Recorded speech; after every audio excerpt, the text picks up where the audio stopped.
Egypt is the gift of the Nile. Herodotus, Histories.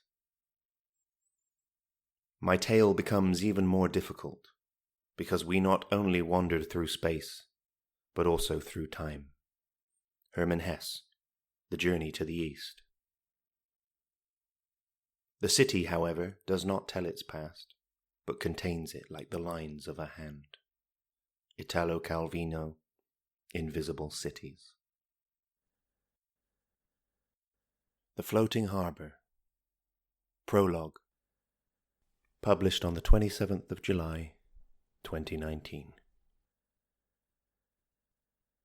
She rises then, placing a hand on the metal of the frame with such lightness that I believe she would not have moved the structure were it constructed in paper any more than were it constructed in gold, and, while she stands within the frame and upon the horizontal sheet that joins the industrial relic's legs, my arms resting near at the elbows, left hand enclosed in right, being unable to join her standing in the centre formed and framed by the grey-painted metal my feet are planted instead beside the abandoned tracks of the train system, laced through the surface of the harbour wall. We look across and over the locked-in tidal waters of the river at the city it passes through and throughout, quiet and lit, the sun fallen gently into the woods that crest the glacial gorge to the immediate west.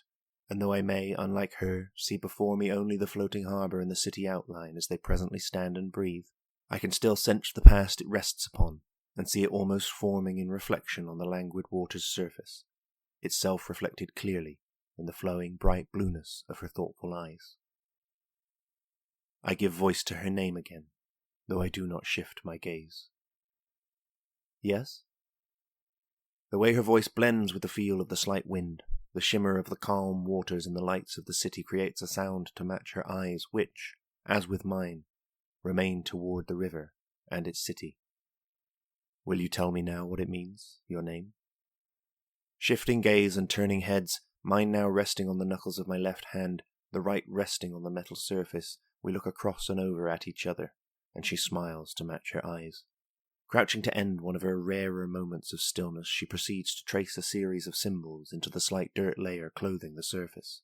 Then, moving from her crouch and sweeping into a sitting position, she lets her legs dangle restlessly over the edge, and looks across her shoulder at her finger markings, upside down now to her view.